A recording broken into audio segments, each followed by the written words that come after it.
میرا خیال یہ ہے کہ ان کو شاید ابھی تک ایسے لگتا ہے کہ شاید سوشل میڈیا کے اوپر شاید ان کی ایگزسٹنس اس کی وجہ سے ہے، جبکہ یہ ان کو سمجھنا ہوگا کہ سوشل میڈیا پہ ان کی جو ایگزسٹنس ہے وہ بھی نقصان سے دوچار ہو رہی ہے۔ اور سچی بات ہے کہ جو DGISPR کی پریس کانفرنس ہوئی ہے اس کے بعد تو ایک بڑا کھلا پیغام، کھلے واشگاف الفاظ میں یہ بات سمجھا دی گئی ہے کہ اگر آپ مشرقی صاحب آپ کی آواز تھوڑی سی منقطع ہو رہی ہے۔ میں لاسٹ میں آپ سے یہ بھی جاننا چاہوں گا کہ اس وقت رانا ثناء اللہ صاحب جو ہیں انہوں نے اس بات کا بھی اندیا دیا کہ جناب پارٹی پہ پابندی بھی لگ سکتی ہے اور پھر عمران خان جو ہیں ان پر غداری کا مقدمہ بھی قائم ہو سکتا ہے۔ کیا ہونے جا رہا ہے؟ کیا حکومت واقعی اس پہ پرسو کرے گی؟ حکومت کے لیے آسان ہوگا پارٹی کو بین کرنا؟ دیکھیے، میں یہ سمجھتا ہوں کہ بین کرنا کسی بھی صورت شاید مسئلے کا حل نہ ہو، کیونکہ ہم نے ماضی میں بھی دیکھا کہ بہت ساری 70s میں بھی سیاسی جماعتوں کو بین کیا گیا اور اس کا کوئی خاص فائدہ نہیں ہوا، بلکہ الٹا جو ہے وہ میں سمجھتا ہوں کہ پبلک پرسیپشن خراب ہوتی ہے۔ اور مجھے یہ ایسے لگ رہا ہے جیسے کہ حکومت کو بھی چاہیے کہ وہ کوئی نہ کوئی اس کو PTI کو کوئی ایسا سیف راستہ دینے کی بات کرے جس کے اندر کچھ شرائط ہوں کہ جی ہر حالت میں کوئی بھی ملک دشمن بات نہیں کی جائے گی۔ میں یہ سمجھتا ہوں کہ بانی PTI کو بھی یہ سمجھنا ہوگا کہ ان کے لیے بھی اب کوئی آپشنز نہیں رہے، اور میں نے تو یہ 6 ماہ پہلے ایک آرٹیکل میں بھی لکھا کہ ریکنسیلیشن اور مفاہمت کے لیے PTI کو 6 تجاویز بھی دیں جس کے اندر موجودہ حکومت کو چلتے رہنے دینا چاہیے، اور سب سے بڑی بات یہ ہے کہ اپنا جو ٹویٹر یا سوشل میڈیا ہے اس پر مکمل طریقے سے ایک چیک اینڈ بیلنس رکھا جائے، اور کسی بھی حالت میں اس طرح کی زبان استعمال نہ کی جائے جس سے دشمن کوئی فائدہ اٹھائے، یا سب سے بڑھ کر یہ کہ ایک پوائنٹ آف نو ریٹرن پہ کسی صورت بھی کسی سیاسی جماعت کو، کسی شخصیت کو نہیں آنا چاہیے۔ اور اس کی میں سمجھتا ہوں کہ خان صاحب کو اس میں لچک دکھائیں تو ان کا بھی سیاسی مستقبل اس میں اسی سے جڑا ہوا ہے۔ پاکستان میں ماضی کی مثالیں بھی اسی طرح کی ہیں، اور ظاہر ہے کہ وہ جو تجربات ہیں انتہائی تلخ رہے ہیں، تو ظاہر ہے کہ پھر دوسرے ماضی کے جو تجربات ہیں ان کو سامنے رکھنا ہوگا۔ بہت بہت شکریہ، حامد المشرقی صاحب ہمارے ساتھ موجود تھے۔ ناظرین، ایک چھوٹا سا بریک ہے اور بریک کے بعد ہم جائزہ لیں گے پاکستان کی معاشی صورتحال کا۔ IMF نے قرضوں کی 2 اقساط ہمیں دے دی ہیں، لیکن اس کے لیے بڑی کنڈیشن ہے، اور وہ جو کنڈیشن ہے کچھ ہماری اپنی رپورٹس ہیں جو کہ اس وقت اشارہ کر رہی ہیں کہ کہاں کہاں پر ہم غلط ہیں اور کہاں کہاں پر ہمیں صحیح ہونے کی ضرورت ہے۔ اس کے اوپر ہم بات کریں گے۔ مفتاح اسماعیل صاحب ہمارے ساتھ موجود ہوں گے۔ ایک چھوٹے سے بریک کے بعد دوبارہ ملتے ہیں۔ Welcome back. IMF نے پاکستان کی $1 ارب 29 کروڑ کی 2 اقساط منظور کر لی ہیں۔ یہ منظوری حکومت کی governance and corruption diagnostic report سے مشروط تھی۔ اس کی سفارشات پر عمل کتنا ہوگا، یہ بہت بڑا سوالیہ نشان اس کے اوپر ہے۔ اور دوسری جانب ہم دیکھ رہے ہیں کہ ٹرانسپیرنسی انٹرنیشنل پاکستان نے کرپشن پرسپشن سروے 2025 جاری کیا، جس میں پولیس کا شعبہ پچھلے 10 سال سے کرپشن میں ہر بار آگے ہے۔ اس مرتبہ بھی پولیس سر فہرست، اور پولیس کے بعد ٹینڈر اور پروکیورمنٹ، اور پھر تیسرا عدلیہ کا نمبر ہے پاکستان میں کرپشن میں۔ تو باوجود تمام تر اسٹرکچرل ریفارمز کے دعووں کے گورننس کے حالات بہتر کیوں نہیں ہو رہے، اس کی وجوہات جانیں گے۔ اس وقت ہمارے ساتھ موجود ہیں مفتاح اسماعیل صاحب، سابق وزیر خزانہ اور سیکرٹری جنرل عوام پاکستان۔ مفتاح صاحب، بہت شکریہ آپ کے وقت کا۔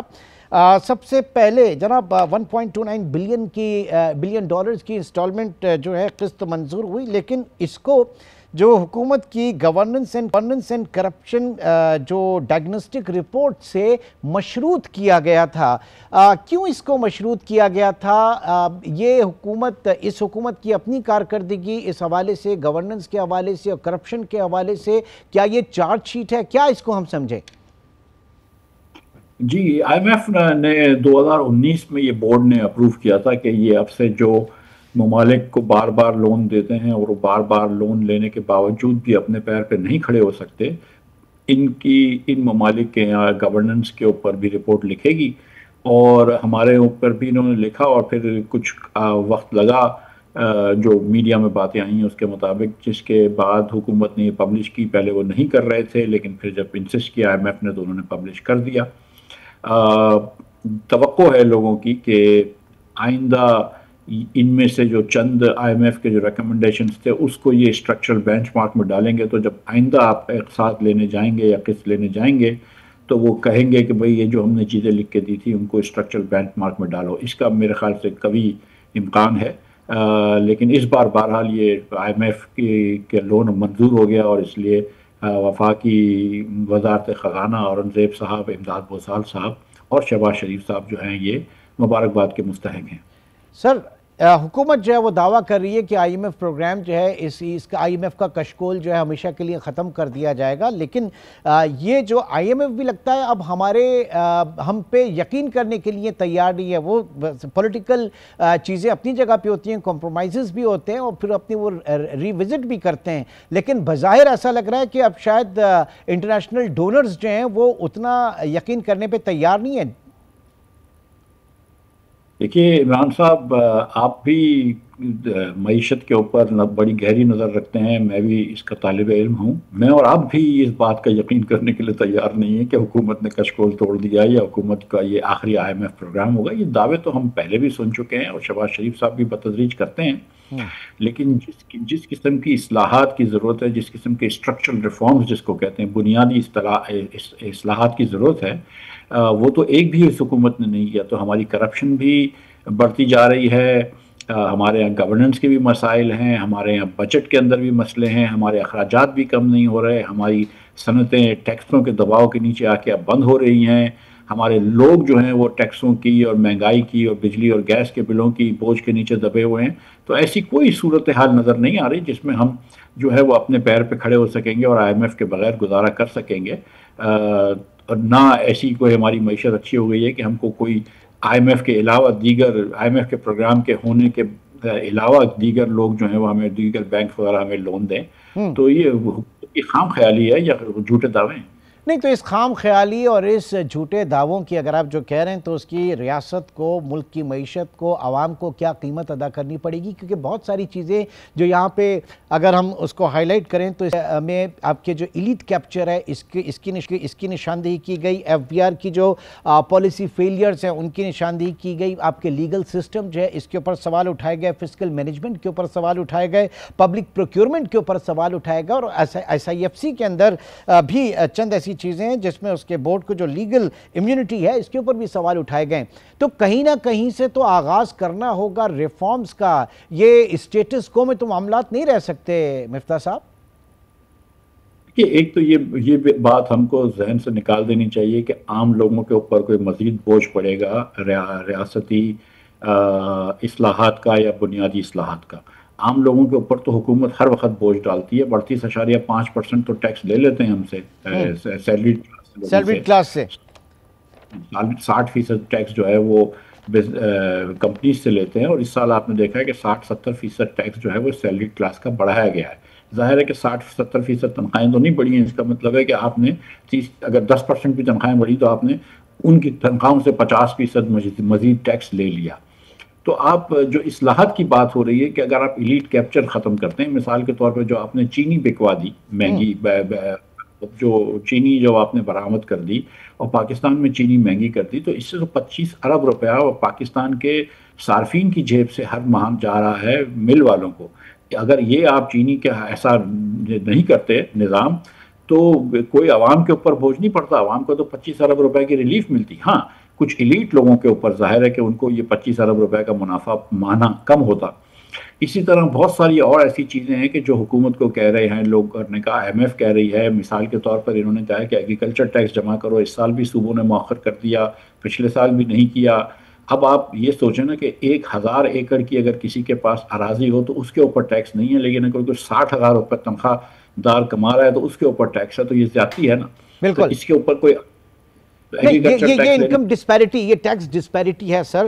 دوسری چیز میں یہ جاننا چاہ رہا تھا کہ اس وقت جو کلیم کیا جا رہا تھا اس حکومت کی طرف سے، اور ظاہر ہے کہ یہ تسلسل ہے پچھلے 3 سال سے کہ ہم اکانومی کو ڈاکیومنٹ کریں گے۔ آپ نے دیکھا ہوگا کہ ہول سیل اور ریٹیل سیکٹر کے اوپر بڑی جو ہے وہ ڈرائیو چلائی گئی، لیکن اس کا نتیجہ کیا رہا؟ تو یہ سارے کمپرومائز کہاں پر ہوتا ہے؟ جو ہم ہارڈ کور اکنامک ڈیسیشنز جو ہیں وہ پولیٹیکلی کمپرومائز ہوتے ہیں، اور پھر یہی ساری ایلیٹ کلاسز جو ہے یہ ایک پولیٹیکل کیپٹل ہے، تو اس سے تو شاید کوئی بھی جماعت نہیں نکل سکے۔ ہم نے اور سیاسی جماعتوں کو بھی دیکھ لیا اور اس حکومت کو بھی دیکھ رہے ہیں، تو سب کے کم و بیش ایک ہی ڈگر ہے سب کی۔ سر نہیں، ایلیٹ کیپچر تو تینوں پارٹی میں موجود ہے۔ آپ چینی کا ایگزامپل لے لیں کہ چینی پہ جو یہ جو IMF نے اگزامپل دی وہ 2019 سے اگزامپل دی، جبکہ عمران خان صاحب کی حکومت میں یہ ہوا تھا کہ آپ نے چینی کے صنعت کاروں کو عوام کے اوپر فیور دی تھی، اس بار آپ نے پھر دے دی۔ اسی طرح آپ دیکھیں کہ جب ہم NFC ایوارڈ کی بات کرتے ہیں کہ NFC ایوارڈ صوبوں کو اتنا پیسہ مل رہا ہے جس پیسوں سے نہ تعلیم بہتر ہوئی ہے نہ صحت بہتر ہوئی ہے، بلکہ صوبے تو پورا پیسہ خرچ نہیں کر سکتے، اور وفاق کو اتنا بڑا خسارہ ہے کہ جس کی وجہ سے ہمارا ٹیکس بار بار بڑھتا ہے، تو وہ بھی کم کرنے پہ لوگ ناراض ہیں، جبکہ آپ فری میں پیسے آپ کو مل رہے ہیں اور آپ اس کے اندر مطلب جو بھی کرپشن صوبوں میں ہوتی ہے وہ تو آپ جانتے ہیں۔ تو بہت سارے ایسے مسائل ہیں اور صوبے تو ڈیلیور کر نہیں رہے، جس کی وجہ سے تعلیم صحت وغیرہ ہماری جو ہے وہ بہت پیچھے رہ گئی ہے پاکستان میں۔ تو جو اصلاحات کرنے ہیں اس کے اندر آپ کو NFC بھی چینج کرنا ہے، آپ کو جو وفاق کے اخراجات ہیں کچھ صوبوں کو بھی دینے ہیں جو کہ صوبوں کے ہونے چاہیے لیکن وفاق ان کی طرف سے کر رہا ہے، اس کے علاوہ آپ کو بہت سارے وفاق کے اخراجات کم کرنے ہیں۔ یہ جو PHDB میں آپ ہزار ارب روپیہ خرچ کر دیتے ہیں، ابھی آپ نے سنا ہے پچھلے ہفتے کہ 43 ارب روپیہ جو ہے وہ کی خطیر رقم جو ہے وہ آپ نے MNA حضرات کو دے دی ہے کہ وہ جا کے 25 کروڑ روپے ہر حکومتی MNA کو دیے ہیں۔ اب یہ تو زیادتی ہے۔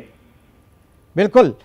یہ مجھے بتائیں سر کہ یہ جو گورننس کے معاملات ہیں ہمارے، کیا یہ جو نئے صوبوں کے حوالے سے بات چل رہی ہے یہ ایک ضمانت دیں گے؟ نئے صوبے اگر بنتے ہیں ایڈمنسٹریٹو بنیاد پہ تو کیا چیزیں بہتر ہوں گی، یا پھر معاملہ اسی طرح سے چلے گا؟ کیونکہ یہ بات یہی کی جا رہی ہے گورننس کی وجہ سے جو ہے ایڈمنسٹریٹولی نئے صوبے ضروری ہیں پاکستان میں۔ دیکھیے 40% پاکستانی بچہ جو اسکول گوئنگ ایج ہے وہ اسکول میں نہیں ہے۔ صحت کا جو حال ہے وہ آپ جانتے ہیں کہ پاکستان میں صحت کا کیا حال ہے، کتنے بچے سٹنٹڈ ہیں، کتنے بچے ویسٹڈ ہیں۔ تو جو اب اس وقت جو ابتر حالت ہے اس سے خراب تو نہیں ہو سکتے۔ اب سوال یہ ہے کہ کیا صوبوں میں اتنی شعور ہے کہ وہ PFCs کریں جس بیسس پہ NFC تھا اور ڈائریکٹ اپنے لوکل گورنمنٹس کو بننے دیں؟ کیا وہ لوکل گورنمنٹس کے اچھے لاز پاس کریں؟ ابھی پنجاب نے بھی جو لوکل گورنمنٹ کا لا پاس کیا اس میں کوئی اتھارٹی نہیں دی، فائنینشیل اتھارٹی لوکل گورنمنٹس کو۔ تو اگر صوبے اپنی اجارہ داریاں رکھیں گے تو پھر میرے خیال سے جو ہے وہ اوپر والے لوگ جو ہیں وہ نئے صوبے ہی بنوا دیں گے، لیکن اگر آپ نے اجارہ داریاں خود سے ختم کر لینی ہیں اور آپ نے خوش اسلوبی سے یہ اپنے لوکل گورنمنٹس کو امپاور کر دینا تو یہ احسن طریقہ ہوگا۔ لیکن کیونکہ اب یہ طریقہ جو ہے وہ پاکستان میں کام نہیں آ رہا، اتنا کہنے کے بعد سالوں نکل گئے، نہ پیپلز پارٹی نے کچھ کیا، نہ نون کچھ کرتی ہے، نہ PTI کچھ کرتی ہے، تو پھر کیا چارہ رہ گیا ہے؟ ٹھیک ناظرین، ہمارے ساتھ اس وقت مفتاح اسماعیل صاحب موجود ہیں اور ظاہر ہے کہ وے فارورڈ کیا ہے، اسے آگے بڑھا جائے گا، اس کے اوپر ہم بات کر رہے ہیں۔ ایک چھوٹے سے بریک کی کال، بریک کے بعد دوبارہ ملتے ہیں۔